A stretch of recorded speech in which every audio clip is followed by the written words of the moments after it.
All right, what is up, guys?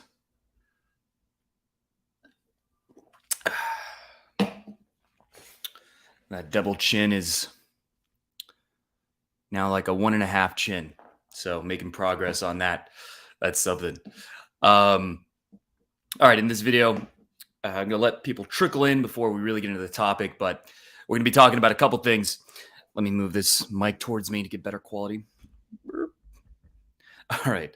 And so I'm going to be talking about a couple things. One is how to pull every night that you go out. And I don't mean literally every single night, but pretty close to every night, more often than not.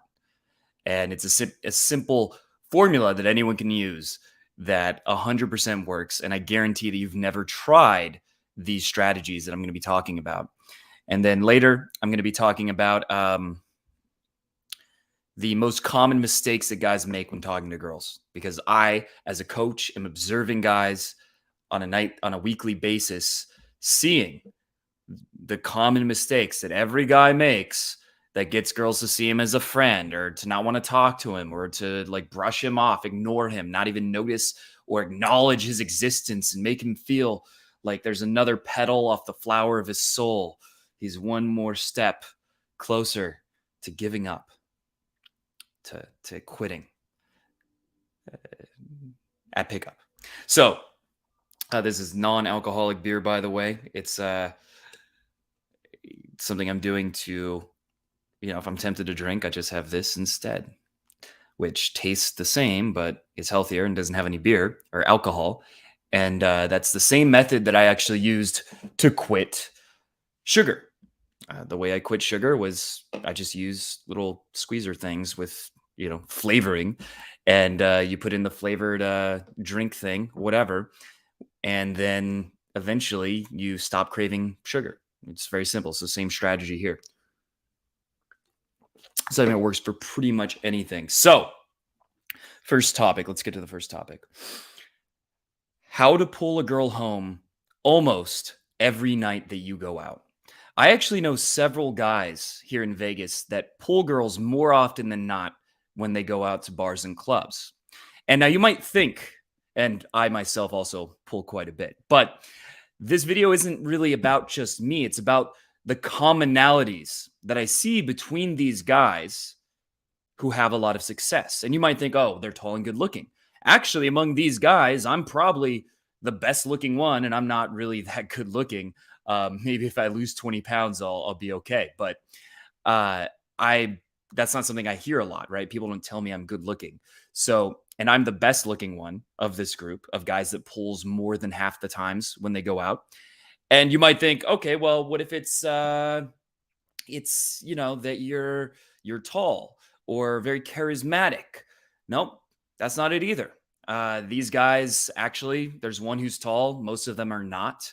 And the other one, right, the charisma, that's the most interesting, because these guys I know that pull consistently almost every single time they go out, I see them leaving with girl after girl after girl.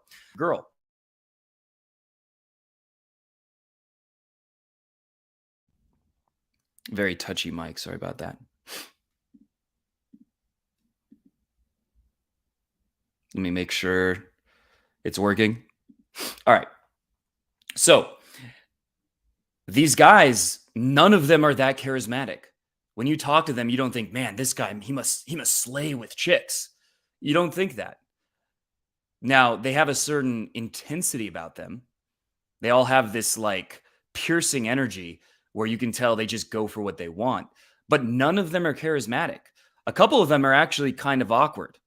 And this is among, I'd say it's 5 guys in Vegas who I know that all pull 3 to 4 times per week, including myself. Well, maybe I'm charismatic, but the other ones are not charismatic. And that's what's interesting. They're not good looking.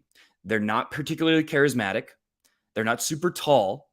And yes, there are guys who are tall and good looking, obviously, that pull and rely on their looks. I'm not saying that's, I'm not saying those aren't advantages, but there is a strategy that these guys use that separates them from all the competition. That's what I'm going to teach you in this video. I'm going to break that down into the steps they take that make them different. And it might sound unromantic, because it's definitely not going to like fall into the Disney narrative of finding true love, because these guys, it's that's not the vibe, but it's what works. This is what actually works. And this is from hours and hours of seeing it work myself and seeing the difference between my clients who are struggling until they get coaching with me versus these guys who are absolutely killing it. And a lot of these guys are pulling hot girls too, right? They're not just pulling, they're actually pulling hot girls. And so what is it? The first thing they all have in common is that they approach like madmen. These guys will approach 30 to 50 women per night. They do not give a fuck about getting rejected. You'll see, there was one of these guys, I was out with him last night. A girl was like disgusted. Like she looked disgusted by him. This guy's like 50. He's the oldest one. And this guy's like 50. He's pretty old. She's like disgusted. Oh my God, you even thought you could talk to me. But just earlier, he was telling me how he pulled 3 girls this week. And I've seen him pull many times. I know he's not lying. So he just got just wrecked, but he didn't care, right? He just went on to the next one 10 seconds later. Like he did not give a shit. And this is a mentality thing. You realize, look, if I talk to enough women, a lot of them are not going to like me. A lot of them are going to be disinterested and do something that could hurt my feelings or just neglect me. That is going to happen. But so what? If I approach 50 women, one of them is going to be super DTF, right? There's one that's going to be very easy to pull. If you ask 100 women to have sex, at least one would probably say yes. And that's not the method I'm saying. But the point is, if you're just going for it again and again and again and again, eventually you're going to meet the girls you have chemistry with.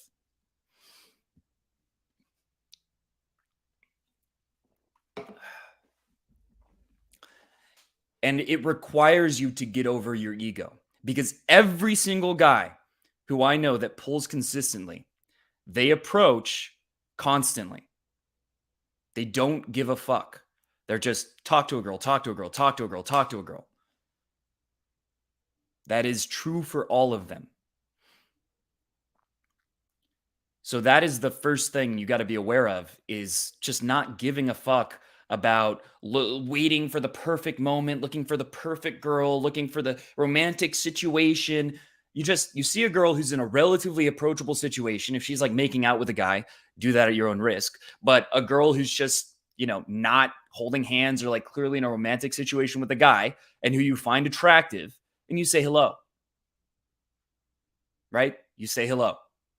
Introduce yourself. You can literally just say, hi, I'm Avery. I mean, if you copy that, that'd be weird, but you get the idea. You can literally just say that and strike up a conversation. And you do that again and again and again, and there's a momentum to it. And each approach becomes easier than the last.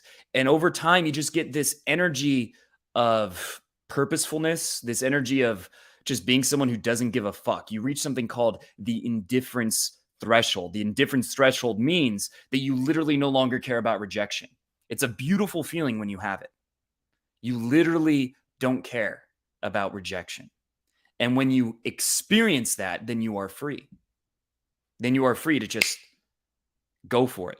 Then when you see a girl's eyes light up a little bit, whereas normally you might hesitate and think, maybe she's just being nice. You don't know. Whereas normally be hesitant. When you reach the indifference threshold, there's zero hesitation. You just take her to the dance floor, right? Or you start making out with her. You can just tell. Your instincts take over. You stop getting in your own way. Because game isn't about so much these advanced psychological crazy techniques that are logical. It's about getting out of your own way and letting your instincts take over. Because sex is something that is pre-verbal. It's not logical. It's something that we have this, like, you don't have to teach, an animal to have sex. It'll figure it out on its own when the right emotions are triggered. And the same thing is true for us. But what we do is overthink and get in the way of that process. When there's chemistry with a girl, what naturally would happen is it'll escalate more and more unless, she has some rule about not wanting to have sex on the first date or, you offend her. But by itself, what would happen is it's just going to escalate more and more. That's naturally how it plays out if there's attraction. But we get in our own way when we start overthinking, worrying about rejection, worrying about what other people think, et cetera, et cetera, et cetera. But you can get rid of that by just approaching everyone. And some girls will be like, fuck off. That'll happen occasionally. Maybe 1 out of every 30 girls will be really mean. And that will hurt for a minute. But then you talk to the next girl and now you're icier because you face that rejection. Now there's nothing to lose because you've already gone through the worst situation. So that's the number one thing that these guys all do. The second one is that they lead relentlessly. By leading, I mean when you're talking to a girl, if you're just talking to a girl, having a nice conversation, you're like 5 feet away from each other, 6 feet, because you take COVID very seriously. You're 6 feet away from each other and you're talking for 3 minutes and you're still 6 feet away from each other and you haven't moved and you haven't started getting physical a little bit, like touching her shoulder, stuff like that. It's going nowhere. She's going to get bored. It feels like nothing's going to happen. It feels like if you were to get in a room with her, you wouldn't be able to do anything. You would just be like, and that's when a girl will say, what is this, amateur hour? That happened to me once when I was younger. Didn't know what to do. I was afraid. She feels that. She feels what would happen if there was a sexual situation. Are you the guy that's going to ravish her? Or are you the guy that's going to be like, you don't know what to do. You're not in control. You're not dominant. She can feel that based on whether you're leading or not. So that's very important. Make sure that you are constantly leading. There's several ways to do this. One is physical escalation. That's leading things forward, right? Touching her shoulder. And then if it's at a bar, you usually want to get closer and then kind of be grabbing her by the waist and then take her to dance. Something like that. Or leading just, hey, let's go to the outside area. I can't hear you. It's too loud. Let's go to the outside area. Or, hey, let's go sit at a table or whatever. Move her somewhere. Lead. They lead fast. A lot of girls won't be down to go anywhere with you. They don't want to leave their friends or whatever. Those girls, you get their number. You set plans for later. And then you find one that is willing to follow your lead. And this is very important because there's a concept that there's 3 types of girls when you approach. No girls, maybe girls, and yes girls. Now, no one is really getting no girls. It's very difficult, right? I mean, they might have a boyfriend or they're married. There are exceptions, but generally, you're not going to get no girls with game. Very rare that that's going to happen. So, first thing is you have to identify the no girls and not waste time with them and move on. But what a lot of guys do is waste time with maybe girls when they're not even getting the yes girls. So these guys will approach a girl. She won't follow their lead. She's not letting you be physical, right? She doesn't want to be, she's not comfortable with you touching her. It's not sexual. And then these guys will waste a lot of time in that interaction. But if you're not getting the yes girls, learn how to get them first. Because a yes girl is a girl who all you have to do is say, hey, let's go dance. Hey, let's do this. Hey, let's go back to my place, right? Let's play a game of Cards Against Humanity. Let's play some trivia. Let's play, I have a foosball table. Let's play foosball. That's all you have to do. You just have to lead. And it's only going to be maybe 5 to 10% of girls that are like that. But if you're not getting them, why are you worried about this more advanced stuff? Learn how to get them first by having a straight line from approaching to pulling until you bring them home. And then when you can get those 5 to 10% of girls, then you can worry about the maybe girls. And if you really want to go crazy, you can learn how to like make girls try to cheat on their wives or whatever, or on their husbands. If you want to get into the dark wizardry kind of stuff. But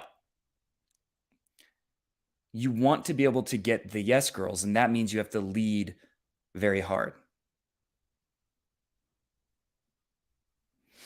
Let me think. What else? I think there's supposed to be 3. So leading. So one is leading, approaching like a madman, leading, and Getting the yes girls kind of go together. What else is there? Number 3 would be, and the third thing about these guys is that their sexual intentions are very clear. They don't necessarily say, "You're hot, you're beautiful, you're so attractive." But you look at this guy talking to the girl, and if you're across the bar, you think they're together. You think they're about to have sex. That's the feeling. And this is what a lot of guys who are trying to learn games struggle with. It's so friendly. It's so logical. It's an interview. But you should be looking at the girl with a penetrative, and that's kind of a double entendre, a penetrative look. A look like you want her, like you desire her. That should be the feeling you're projecting. And if you're not, it shouldn't be so surprising that the girls get bored. Because why does a girl want to have like an interview? Why? She doesn't. She wants to feel something. And to make her feel something, you have to put energy out there. You have to have a certain level of intensity. So all these guys have intensity in their interactions. And like I said, one of these guys is in his 50s and he pulled a 22-year-old last week. And then also a 31-year-old. And I'm like, bro, that's way too old. That's disgusting. 31-year-old woman. What are you doing? But another one is, let's see, what are the other descriptions? Another one is very short and balding, average looking, pretty good shape. That's the one thing he has going for him physically. But again, this guy pulls almost every night. Another one is an Indian guy that is, by society standards, not good looking, scrawny, actually skinny fat, which is kind of worse. He's skinny fat. He has a higher pitched voice. And yet, the last week I hung out with him, he pulled 4 nights, 4 days, and got laid each of those times. He got laid 4 times.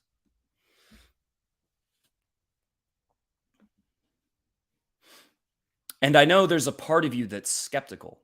There's a part of you that's watched red pill and black pill content and thinks this is impossible. Societal biases have made you think that this is impossible, that I'm just trying to sell you something, that I'm trying to convince you it's possible so you buy my product.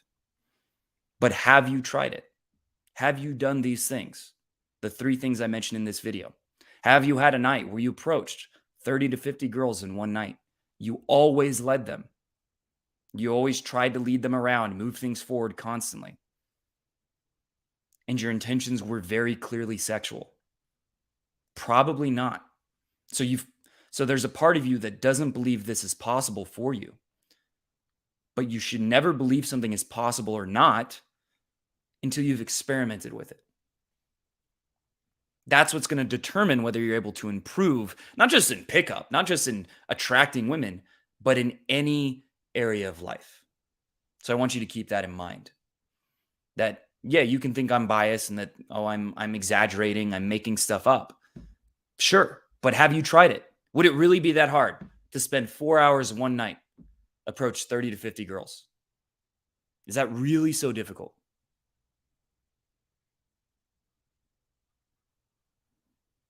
And you might think, no, it's okay. And it's just 4 hours to find out if there might be some truth to what I'm saying and to see if your entire dating life can change forever. To find out if you can have a life where you're getting multiple dates per week, or if maybe, oh, you need to looks max and you need to wait for yourself to get rich or whatever. Is that really too much to test the theory? And if it is, okay, fine. And if it's not, then there's a chance, then there's hope for you to change course if you don't have the dating life you have right now.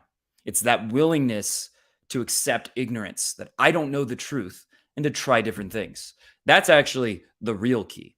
Because a lot of these guys, most of these guys that I'm talking about, they were not always good with women. These are guys who learned pickup. They bought courses, they watched videos, they tried different things, but they believed maybe it's possible.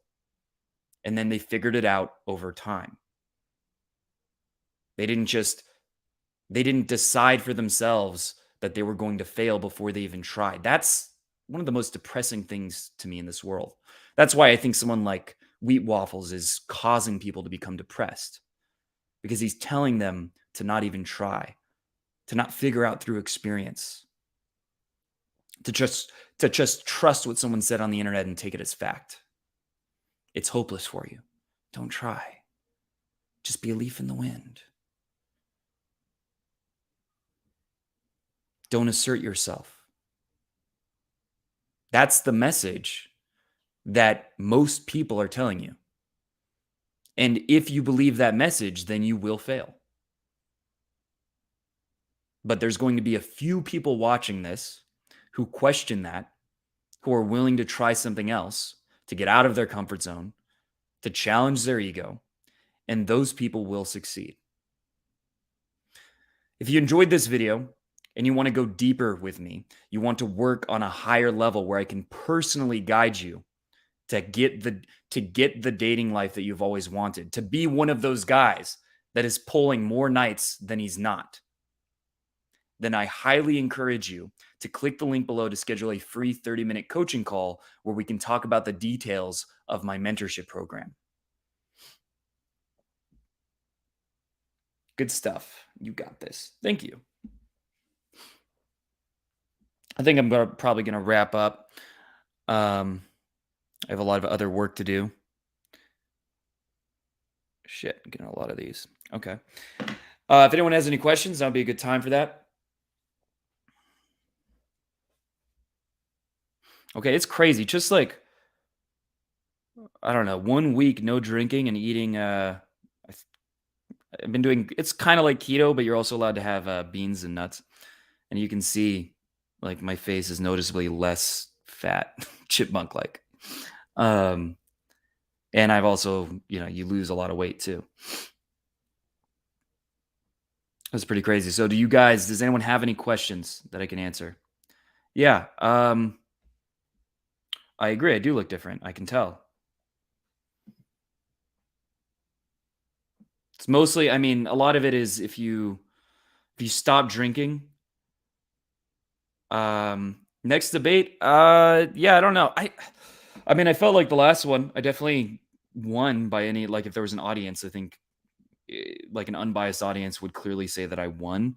He was really too easy of an opponent. Calling me Hitler and stuff. That was just so weak. But there's only a few debates that I'm really interested in. And it's not just like talking about random crap. It's someone that's actually influential and doing something that I think is hurting people. That's who I want to debate. So Wheat Waffles, I'll debate at some point. I want to be prepared for that one. Yeah, Mr. Slave's a very bad debater. So that it was just kind of boring. It was like it was like watching a boxing match between unfair opponents. Like, you get bored, right? Who else is there? Yeah, Wheat Waffles. Yeah, I just want to make sure to get some studies ready because he's going to bring scientific studies to counter them. Let's see. And I think he's a bad debater, but that one, that's an important thing, because if I can sway people from the black pill, that's a big deal to me. That's my mission right now, is really fighting against hopelessness, despair, giving up, believing that it's just not possible, all that kind of stuff. So I want to make sure to crush it. So I might do more debates just to get better at debating. So when there are good debates, what would I debate Hamza about? I don't know what I disagree with him on.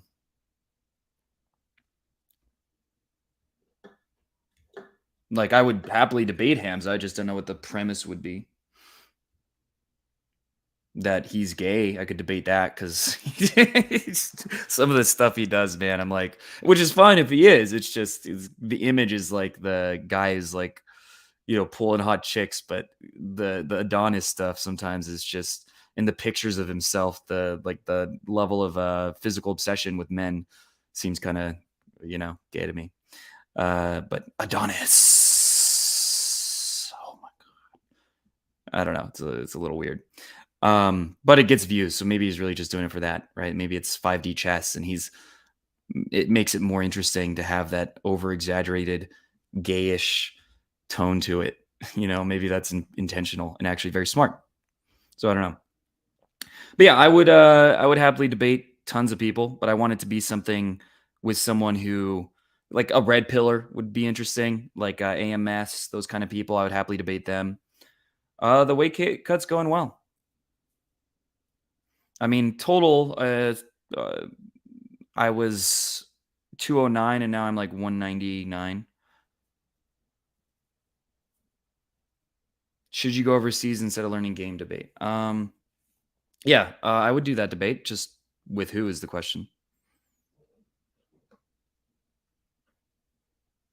I would say Coach Whitehill, but I think he's just boring and doesn't need to be relevant. Well, thank you. It's hard to say your name, but Tashton. That's the best I can do. So you go overseas instead of learning game debate. Yeah. So, but if you guys have any questions real quick before I wrap up and do some work, I'll stay on for 30 seconds to a minute or so. I actually do have another little topic. This is a mind hack you can use to motivate yourself, and it's to use your vices instead of against you, because normally they're going to restrain you and hold you back, like watching YouTube, drinking. These things sap your energy and hold you back. Use them intentionally. So this is a very simple technique, but make a rule for yourself. For example, let's say you're trying to learn how to pick up women. All right, I can, and let's say you really like playing a certain video game.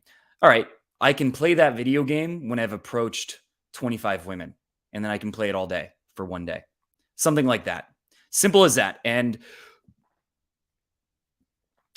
the cool thing about it is, one, it motivates you to take more action and to push yourself. But two, you're going to enjoy the video game so much more that you earned it, because you're playing it because you accomplished something. It's a reward, and it's not just you getting into a derp state, right? Just going, which is when people play video games, it's often what's really happening. And so that is very powerful. It's a very simple technique. You can do this with dieting. Let's say, all right, if I follow the keto diet for 6 days, you're not supposed to do it with keto. Actually, that's a bad example.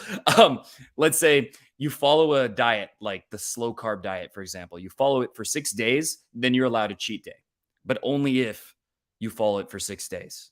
That would be another example. So just create a scenario. There's something you want. Maybe it's for me, like I want to buy some Ray-Bans. I don't know. I want to buy, or let's say I want to buy an Armani shirt. I really want an Armani shirt. Okay, I can buy an Armani shirt when I make $5,000 in boot camp sales or something like that, right? In sales of my online course. Then I'm allowed to do that. And by withholding it, you're going to push yourself to take a lot more action. You're going to have this drive, this extra leverage. And then when you do get that thing, you appreciate it 1,000 times more anyway. And then you get put onto basically an upward spiral. So it's a very simple technique. That's a very simple technique that you can use to motivate yourself to accomplish anything, and to give yourself really cool rewards.